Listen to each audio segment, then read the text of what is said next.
Hello students, today we will start our new chapter in Geography, chapter 5th, Water. So let's start with the chapter.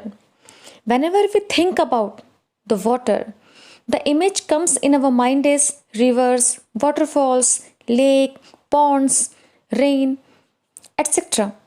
Children love to float paper boats in rain puddles. बच्चों को बारिश के पानी में नाव बना के उनसे खेल लगना बहुत अच्छा लगता है. The sun heats causes evaporation of water vapor. जब सन की रेस वाटर बॉडीज पे पड़ती है, चाहे वो रिवर्स हो, चाहे वो ओशंस हो, चाहे वो सी वाटर हो, चाहे वो लेक वाटर हो, तो उसकी वजह से जो वाटर है वो हीट होके गर्म होके उसमें से एवेपोरेशन मीन्स भाप बनना शुरू हो जाती है. ऐसा आपने अपने घरों में भी देखा होगा कि जब हम खाना पकाते हैं तो खाना पकाते समय जब पानी गर्म होता है तो उसमें से भाप बनना शुरू हो जाती है. When the water vapor cools down, it condense and form clouds. और जब वाटर वेपर धीरे धीरे जो भाप ठंडी होना शुरू होती है, it condense, वो कंडेंस होके बादल बनाते हैं. From there it may fall on the land or sea in the form of rain. और यही बादल जब बनते हैं तो बारिश के रूप में ये ज़मीन पे गिरती हैं और कभी कभी स्नो और स्लीट के रूप में. The process by which water continually changes its form and circulate between oceans, atmosphere and land is known as the water cycle. और इसी प्रोसेस को कि वेपर्स के थ्रू ठंडा होना, कंडेंसेशन की प्रोसेस होना, देन क्लाउड्स बनना, फिर रेन होना, फिर सी बॉडीज़ में पानी आना या वाटर बॉडीज़ में पानी आना, फिर से भाप बनना, फिर से ये प्रोसेस चलती रहती है और इसी प्रोसेस को हम कहते हैं water cycle. Our earth is like a terrarium. Now what is terrarium? Terrarium, it is an artificial enclosure for keeping small house plants. जैसे आपने वर्ड सुना होगा एक्वेरियम. एक्वेरियम किसे कहते हैं? आपने देखा होगा लोगों के घरों में कि छोटा सा एक ग्लास का एक बॉक्स होता है जिसके अंदर पानी होता है और पानी में कुछ मछलियाँ होती हैं, तो वो एक्वेरियम, क्योंकि एक्वेटिक जो एनिमल्स है, जो फिश उसमें रहती हैं. ठीक ऐसे ही टेरेनियम मीन्स होता है एक ग्लास, एक कांच का एक ग्लास जिसके अंदर मिट्टी और पौधे होते हैं, जिसे आप इस पिक में आसानी से देख सकते हैं. Now our next topic is distribution of water bodies. जो हमारी अर्थ है उस अर्थ के ऊपर जो वाटर बॉडीज़ है वो अलग अलग पार्ट्स में डिवाइड हैं. पानी जहाँ जहाँ पाया जाता है, जिसमें सबसे ज़्यादा परसेंटेज है ओशियंस का.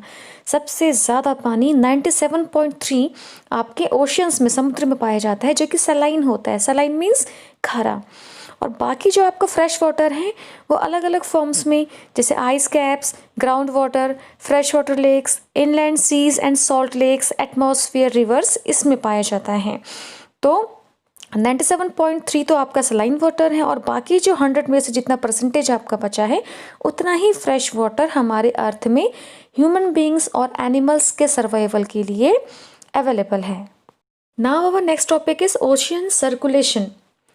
There is something magical about walking bare feet on the seashore. जब आप समुद्र किनारे नंगे पैर चलते हैं तो काफ़ी अजीब सा आपको एक एक्सपीरियंस होता है, अच्छा सा. The wet sand on the beach, the cool breeze, the seabirds, the smell of the salt in the air and music of the waves. Everything is so fascinating. समुद्र के आसपास जो लहरें होती हैं, वहाँ जो हवा चलती है और जो सॉल्ट की जो स्मेल होती है, वो सारी चीज़ें आपको उसकी ओर फैस्किनेट कर देती हैं, आकर्षित कर देती है, अट्रैक्ट कर देती हैं. Unlike the calm waters of ponds and lakes, ocean water keeps moving continuously. आपने देखा होगा कि झील का पानी, तालाब का पानी स्थिर होता है, उसमें मूवमेंट ज़्यादा नहीं होती है. लेकिन ओशियन वाटर हमेशा कंटिन्यूसली उसमें मूवमेंट होती है, उसमें लहरें बनती रहती हैं. It is never still. समुद्र का पानी कभी भी स्थिर नहीं होता, स्टिल नहीं होता है. The movement that occurs in ocean can be broadly categorised as waves, tides and current. तो जो ओशियंस में मूवमेंट्स होती हैं उन्हें हम 3 पार्ट्स में कैटेगराइज कर सकते हैं. First waves, second tides and third currents. Now our next topic is waves. When you are playing throw ball on the beach and the ball falls into the water. जब आप समुद्र के किनारे ball से खेल रहे होते हैं, what happens?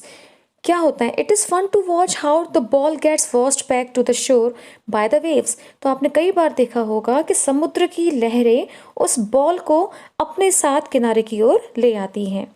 When the water on the surface of the ocean rises, जब समुद्र की सतह पे पानी का जो लेवल होता है उठता है, rises means ऊपर को उठना, जैसा कि आप इस पिक में देख सकते हैं, and falls alternately, और उसके बाद पानी उठ के अचानक से नीचे गिरता है, they are called waves, तो इन्हें हम waves कहते हैं। waves मीनिंग लहरें, यानी समुद्र के पानी का ऊपर को उठना और फिर नीचे गिरना, लहरें, उन्हें हम वेव्स कहते हैं।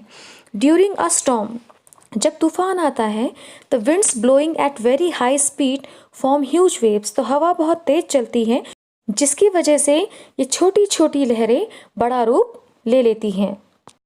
These may cause tremendous destruction, tremendous मतलब बहुत ज़्यादा, जिसकी वजह से बहुत ज़्यादा डिस्ट्रक्शन, नुकसान होता है। An earthquake, a volcanic eruption और underwater landslides can shift large amount of ocean water. कई बार ऐसा होता है कि समुद्र की सतह के नीचे बहुत बार वॉल्केनिक इरप्शंस होते हैं, अर्थक्वेक्स होते हैं, लैंडस्लाइड हो जाते हैं, जिसकी वजह से बहुत ज़्यादा जो अमाउंट में पानी होता है वो ऊपर की ओर आ जाता है। As a result huge tidal wave called tsunami, जिसकी वजह से टाइडल वेव्स मतलब बहुत ज़्यादा तूफानों भरी जो लहरें होती जिसे हम सुनामी के नाम से जानते हैं, that may be as high as 15 metre is formed, तो जो लहरों की जो ऊंचाई होती है वो 15 मीटर तक हो जाती है।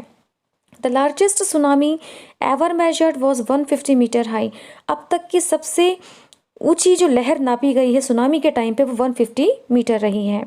These waves travel at a speed of more than 700 kilometre per hour, और जो इन वेव्स की जो स्पीड होती है वो 700 किलोमीटर प्रति घंटे की रफ्तार से होती है। The tsunami of 2004 caused widespread damage in the coastal areas of India. 2004 में भारत के कोस्टल एरियाज में यानी कि eastern and western side tsunami आई थी जिसने बहुत ज़्यादा डैमेज नुकसान किया था।